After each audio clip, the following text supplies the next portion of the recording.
Bocah 5 tahun ingin belajar teknik pedang kecil Liveido untuk melindungi ibunya. Ayahnya yang merupakan petugas keamanan hanya melakukan demonstrasi sekali, namun diingatnya dengan baik. Maka pada hari kedua rapat pemegang saham, ibunya dipaksa oleh paman untuk melepaskan jabatan ketua direksi. Gadis kecil itu memberikan peringatan berkali-kali agar tidak digabung. Namun sang paman tidak mendengarkan dan malah mengancam akan menghukumnya nanti.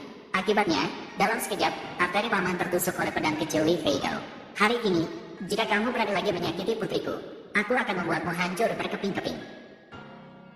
Ayah. Lin penggemar, pemuda itu pertama kali memanggil kaya raya terkemuka dari Kyoto, Zheng Qiangun. Orang ini merupakan salah satu konglomerat terkemuka di Daxia. Wanita itu telah ditolak 7 kali saat mencoba bertemu. Namun di depan pemuda itu, dia hanya bisa tunduk hormat. Kali ini, untuk menjaga posisi perusahaan wanita itu tetap stabil, dia dengan sengaja membawa proposal proyek senilai miliaran. Hanya perlu tanda tangan wanita, akan segera berlaku. Hanya perlu tanda tangan Anda. 100 miliar bisa ditransfer kapan saja. Di rekeningku, penggemar Lin, kamu benar-benar mengenal Zheng Zong.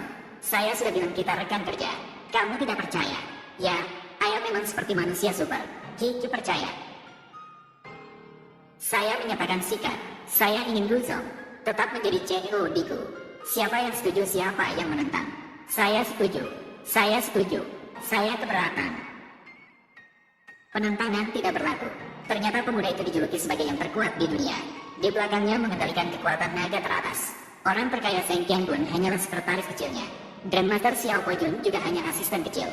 Pemuda itu sebagai tuan dari kekuatan tempur terkuat di dunia. Bukan hanya kekuatan tempurnya yang kuat tak tertandingi. Dia juga memiliki tubuh yang tebal terhadap segala macam racun.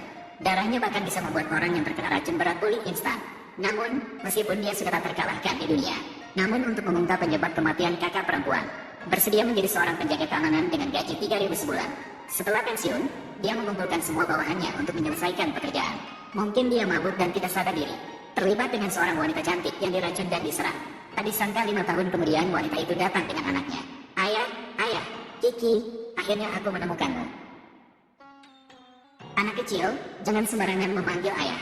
Aku tidak memanggil sembarangan. Dia adalah ayahku. Sebelum pria itu bisa bereaksi, wanita itu memberikan tes DNA. Kiki, benar-benar anak perempuanku. Malam itu, mengapa kamu tidak memberitahuku? Kamu hanya seorang pecandu alkohol yang menghabiskan waktu di bar. Seorang kekasih yang mabuk dan tidak bertanggung jawab. Apa gunanya jika aku memberitahumu? Berikan aku 3.000 yuan. Apakah kamu akan menggugurkan kandungan? Kalau begitu aku bisa menjagamu juga. Itu hanya kata-kata manis. Kalau bukan karena baru-baru ini, keluarga Zhao membuatku terdesak. Saya tidak akan melakukannya. Membawa Kiki untuk menemuimu. Oh, keluarga Zhao. Zhao Yingji memaksa kamu menikah, kan? Saya akan membantu Anda menghadapinya. Sudahlah, bisa tidak kamu realistis sedikit? Aku sudah menolak persekutuan dengan keluarga Zhao. Keluarga Gu akan mengalami tekanan kuat dari keluarga Zhao. Xingyu lagi menghambat langkahku. Jadi aku tidak punya waktu akhir-akhir ini. Merawat Kiki. Kamu menikah denganku. Pulang dan merawat Kiki. Menikah. Ayah, kamu sudah menikahi ibu kan? Anak kecil orang lain semua punya ayah. Kiki juga ingin memiliki ayah. Kemudian, dia langsung membawa pria itu ke kantor urusan sipil untuk mengurus surat nikah. Karena dipaksa menikah oleh keluarga. Adiknya selalu mengincar posisi CEO-nya. Wanita hanya berharap pria itu bisa merawat anaknya dengan baik. Setiap bulan akan mengeluarkan 50.000 sebagai biaya hidup. Dia ingin fokus sepenuhnya pada pekerjaannya. Pria itu baru saja ingin mengatakan bahwa dia bisa menyelesaikannya. Seorang teman sekelas yang mata duitan datang mendekat. Tidak hanya merendahkan pria muda yang bekerja sebagai penjaga dan hidup bergantung pada wanita, bahkan mengejek wanita yang buta mata karena tertarik pada jenis pria seperti itu, tanpa sadar bahwa orang di depannya adalah atasan langsungnya sendiri. Namun sebagai seorang presiden, seorang wanita tidak akan menerima perlakuan rendahan seperti itu. Langsung maju dan mengeluarkan semprotan anti